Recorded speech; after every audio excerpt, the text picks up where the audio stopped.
గత 5 రోజులుగా నిరాహార దీక్షలో కూర్చున్నాం. గ్రామ ప్రజలందరూ కూడా ఏకీభవించి అందరు రావాలని కోరుతున్నాం. ఈ వేదిక నుంచి అందరి గ్రామస్తులను, పెద్దలను, చిన్నలను, అమ్మను అందరినీ పేరు పేరున ఇక్కడికి రావాలి, ఇవి నిరాహార దీక్షలో పాల్గొనాలి. 290 పట్టాల విషయంలో అందరు పాల్గొంటేనే ఈ పట్టాలు మనకు ఇవ్వబడ జరుగుతుంది. మన మాజీ సర్పంచులు కూడా అందరూ పేరు పేరున ఆహ్వానిస్తున్నాం. ఎవ్వరు కూడా నిరాశ పడవద్దు. ఈ క్రెడిట్ యువకులకు పోతుంది అనే ఆలోచన రావద్దు. మీరు మీ వంతు సహకారంగా రాష్ట్ర ముఖ్యమంత్రికి తెలియజేస్తున్నారు. మేము వీడియోలలో అక్కడక్కడ చూస్తూ ఉంటున్నాం. మీ ప్రయత్నం మీరు చేస్తూ ఉన్నారు. యువకులు ఇక్కడ ధర్నాలో కూర్చొని వాళ్ళ ప్రయత్నం వాళ్ళు చేస్తూ ఉన్నారు. వీళ్ళకి మద్దతుగా అమ్మలు, అక్కలు, గ్రామ ప్రజలందరూ కూడా సహకరిస్తున్నారు. ఈ సహకారంలో మీ వంతు ప్రయత్నం ఇక్కడికి వచ్చి ధర్నా చేస్తే ఇంకా బాగుంటుంది.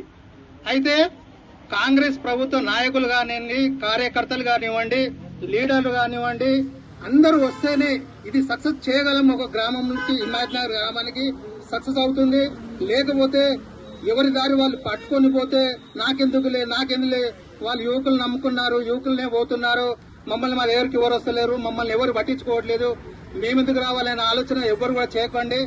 మన గ్రామం నుంచి కాంగ్రెస్ ప్రభుత్వ నాయకులు ఉన్నారు, చిన్న చిన్న నాయకుల నుంచి పెద్ద స్థాయికి దిగిన వాళ్ళు ఉన్నారు, అలాగే టీఆర్ఎస్ నుంచి ఉన్నారు, అలాగే ఇంకా ఇతర పార్టీల నుంచి కూడా పెద్ద ఎత్తున మంచి నాయకులు ఉన్నారు, మంచి తెలివిగల ఉన్నవారు, మంచి టాకింగ్ పవర్ లో ఉన్నవారు ఉన్నారు. వాళ్ళు తలుచుకుంటే ఏదైనా చేయగలరని ఈ వేదిక నుంచి నేను మీకు సందేశాన్ని ఇస్తున్నాను. ప్రజలుగా వీళ్ళు మిమ్మల్ని నమ్ముకున్నారు. మేము ఓటేసి మిమ్మల్ని సర్పంచ్గా నిలబెట్టినాం.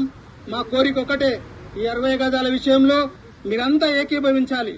ఏకీభవించి 60 గజాల విషయంలో రాష్ట్ర ప్రభుత్వ గవర్నమెంట్ లో ఉన్నటువంటి గౌరవనీయులు, మహనీయులు, ముఖ్యమంత్రి స్థాయికి తీసుకుపోవాలి. ఈ సమస్యను ఆయన దృష్టికి తీసుకపోతేనే గానీ ఈ సమస్యను జరుగుతుందని నేను నమ్ముతుంటున్నాను.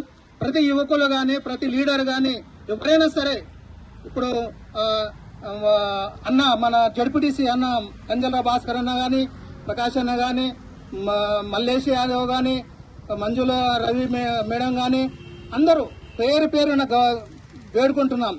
ప్రజలు, గ్రామస్తులు ప్రతి ఒక్కరిని కోరుతున్నాం. ప్రతి ఒక్కరు కూడా ఇక్కడ ఈ 60 గజాల విషయంలో స్పందిస్తేనే వస్తుంది, స్పందించలేకపోతే రాదు అని కూడా సందర్భంగా తెలియజేస్తున్నాం. మొన్న ఇందిరా పార్క్ దగ్గరికి ఆర్ కృష్ణ దగ్గర కూడా పోయినాం. అన్న కూడా వచ్చిండు, మాట ఇచ్చిండు. రాష్ట్ర ప్రభుత్వం ముఖ్యమంత్రి గారికి ఆ వేదిక నుంచి కూడా సందేశాన్ని ఇచ్చిండు. మీరు కూడా మీ వంతు ప్రయత్నం కూడా రాష్ట్ర ప్రభుత్వానికి తెలియజేస్తున్నారు. అందరి ఎజెండా ఒక్కటే. నాయకులు గాని, యువకులు గాని, అమ్మవాళ్ళు గాని, అందరి ఒక ఎజెండానే ఈ యొక్క 60 గజాలు సాధించాలని ఒక ఎజెండా పెట్టుకున్నాం. ఈ ఎజెండాలో గ్రామస్తులుగా మనమందరం ముందుంటేనే గాని మండలంలో ఉన్న నాయకులు, టీఆర్ఎస్ నాయకులు కానివ్వండి, కాంగ్రెస్ నాయకులు కానివ్వండి, ప్రతి ఒక్కరూ మండలంలో నుంచి, ప్రతి విలేజ్ నుంచి ఆ నాయకులు కూడా వచ్చే విధంగా మనం నిలబడితేనే వాళ్ళందరూ వస్తారు. మనం నిలబడకపోతే వాళ్ళందరూ రారని కూడా తెలియజేస్తా ఉంటున్నాను. ఈ మైనాబాద్ మండలే కాదు, అలాగే చేవల్ల నియోజకవర్గం నుంచి పెద్ద పెద్ద నాయకులు ఉన్నారు, కాంగ్రెస్ నాయకులు ఉన్నారు, తర్వాత టీఆర్ఎస్ నాయకులు ఉన్నారు, ఇంకా ఇతర పార్టీ నాయకులు ఉన్నారు, మంచి మంచి లీడర్లు ఉన్నారు. వాళ్ళందరూ వస్తారు. వాళ్ళందరూ వచ్చినప్పుడు మళ్ళా ఈ యొక్క విజయం తప్పకుండా అవుతుంది. మా తమ్ముళ్ళు అంటున్నారు, ఇప్పుడే రత్నమన్న వస్తామని అంటున్నారు. రత్నం సార్ వస్తున్నాడు. రత్నం సార్ వచ్చి మనకు ఈ విధంగా మన 60 గజాల విషయంలో కూడా మనకు మద్దతు ఇస్తామంటున్నారు. అలాగే కాళయాదన్న కూడా గౌరవనీయులు ఎమ్మెల్యే గారు కూడా వచ్చి మాకు మద్దతు ఇవ్వాలి. మేమంతా ఓట్లేసి గెలిపించుకున్నాం మిమ్మల్ని, మా నాయకులుగా మీరు ఉన్నారు. అలాగే మా గ్రామం నుంచి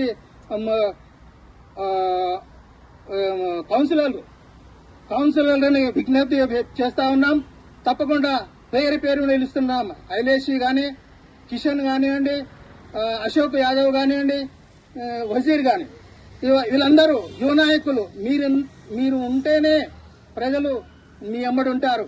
ఓటేసినాం కదా మన అయిపోయింది అలా వదిలేస్తే ప్లీజ్ దయచేసి అట్లా వదిలేయకండి. మీ వంతు ప్రయత్నం మాకు మీ ప్రయత్నము మా ఎమ్మడి ఉండాలి, మా ప్రయత్నం మీ ఎమ్మడి ఉండాలి. మీరు ఉంటేనే ఈ 60 గజాలు సాధించగలమని ఈ వేదిక నుంచి మిమ్మల్ని రిక్వెస్ట్ చేస్తా ఉన్నాం. ఆర్డర్ వేయట్లేదు, తప్పుగా భావించద్దు, రిక్వెస్ట్ చేస్తా ఉన్నాం. ప్రజలందరికీ కూడా న్యాయం జరగాలని ఈ సందర్భంగా తెలియజేస్తున్నాం. ఈ అవకాశం ఇచ్చినటువంటి యువకులందరికీ కూడా, అమ్మలకు అన్నలకు అందరికీ కూడా ధన్యవాదాలు తెలుపుతూ థ్యాంక్ యూ.